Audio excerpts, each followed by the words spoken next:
What's up guys, Russ here. I figured I would make the video that I wished had existed back in 2013 when I did my first track day at Barber Motorsports Park. Something that actually breaks down all the corners and the kind of stuff that you can't pick up just from watching other people's laps. So without further ado, here we go.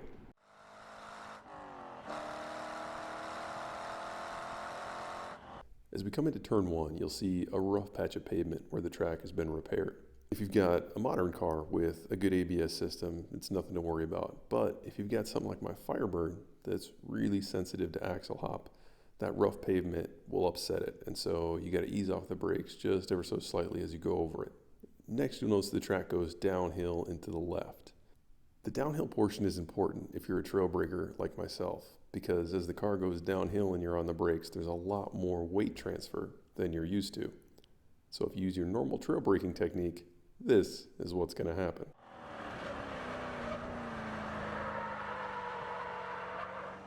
At the bottom of the hill, the common mistake that people make is they either pinch the car off to the left or they let it run out to the right, but then they bring it back to the left.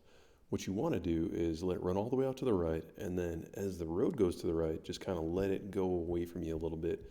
And what you're doing is you're opening up the carousel so that you get on the power earlier going up the hill. If you've got a car that's prone to understeer, this is going to be the most frustrating corner on the track because it's essentially a high-speed skid pad. And so you're just going to be waiting until you can get on the power going up the hill.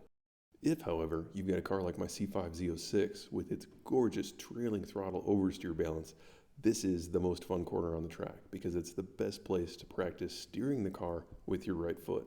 What you'll see me do here is the car is just kind of pushing when I'm on maintenance throttle, so I lift off the gas. That causes a little bit of slip at the rear tires and it points the nose back down into the corner. Now, granted, I overdo it a little bit, but it is an absolute blast. Now, once you've got that apex on the right made, you want to go to the throttle and stay in the throttle. One of the big mistakes I see people make here is they pedal the car up the hill, which kills your momentum.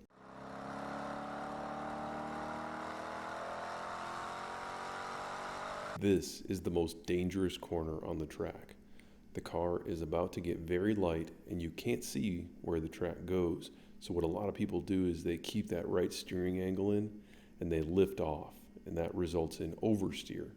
I can't count the number of cars that I've seen plunged into the wall on the right side of the track just past the crest of this hill. Aim for the tower. It's going to feel like you're going off track, but trust me, there's plenty of room to let the car run out to the left. The most dangerous thing you can do is try and pinch it off to the right. What you're going to see me do is upshift so that I unload the rear wheels as the car gets light. By the same token, I'm going to relax a little bit of the steering angle to unload the front wheels. That way the car is as settled as possible as I go over the bump.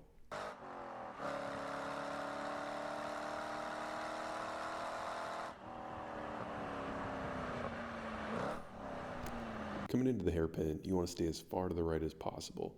The most common mistake I see is people see that first apex and they want to turn in early.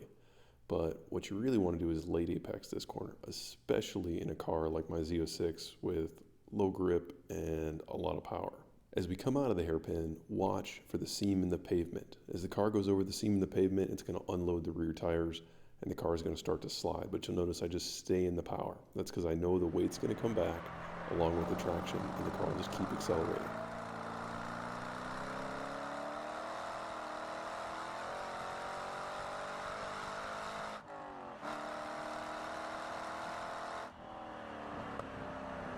Coming into the corkscrew is tricky because you can't see the apex until it's too late. But what you want to do is make one right steering input, and that one steering input should carry you through both corners.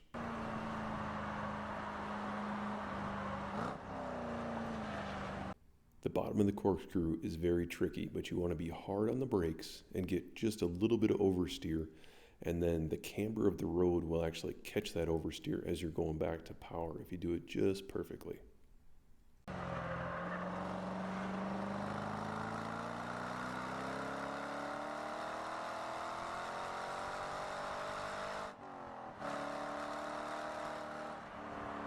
So I think the S's are one of the most challenging and dangerous corners on the track. Of course, I said that once in front of another instructor, and he just laughed at me. He's like, "Why?" He's like, "You just take it flat."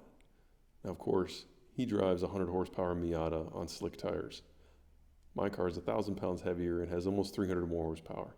You should always take people's advice at a track day with a grain of salt, especially if they're in a dramatically different car. In 1,000 laps, I've done the S's correctly one time. One time in 1,000 laps. The cool part about that, though, is that when I was looking at my lap data compared to Randy Popst, I actually managed to carry not just more speed through the S's, but I managed to outmile an hour him all the way to turn 12. The way I did it, and the reason I'm only able to do it once, is it was the perfect Scandinavian flick. What you have to do is right here where the steering wheel is straight, get hard on the brakes, put all the weight on the front tires so that you've got enough grip that you can get the car turned in from 10 to 11. Now once the car's turned in, the rear end is going to start to slide. Then what you have to do is come off the brakes and then gently transition to the gas to move that weight back to the rear tires to stop them from sliding, transfer that grip back to the rear of the car. And then the car will just kind of skid its way all the way out to the rumble strips and you'll catch it right there.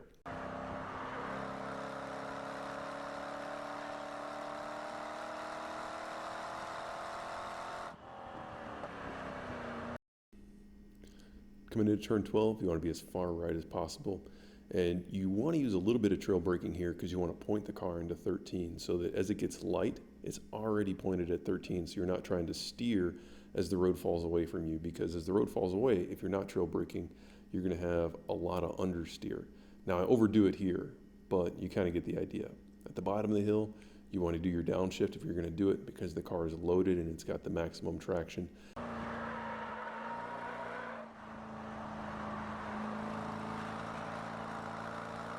And then you want to be very careful going up the hill because at the top of the hill, the car gets extremely light to the point where it almost flies.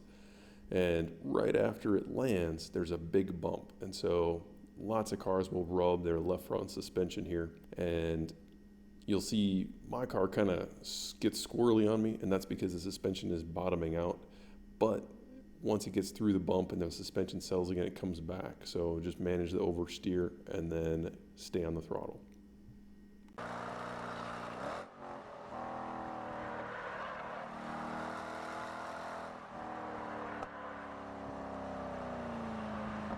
This is one of the more challenging and also one of the more important corners on the track because this is where you set up for the front straightaway and you don't have a lot of visual references. So you kind of got to pick out that seam in the middle of the track, hard on the brakes, bring the car to the right, and then get on the gas as soon as you can, setting yourself up for the front straight.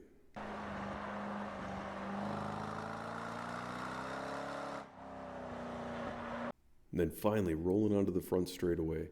You got a little bit of camber to the corner, so you want to late apex this as much as possible, and that'll allow you to take advantage of that camber to the maximum extent possible.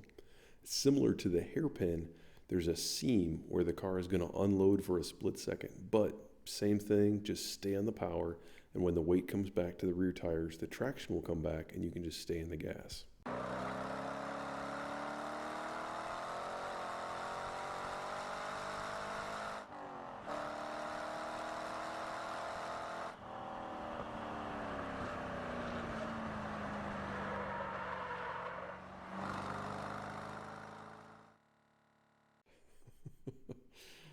I'm sure that wasn't a tenth as much fun to watch as it was to drive.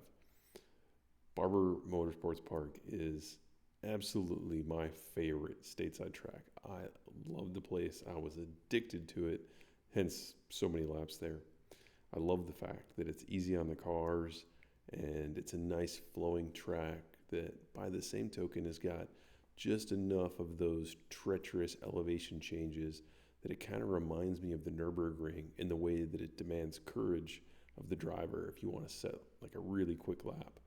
And I absolutely cannot wait to go back there and run in about 8 months or so. So as always, thanks for watching.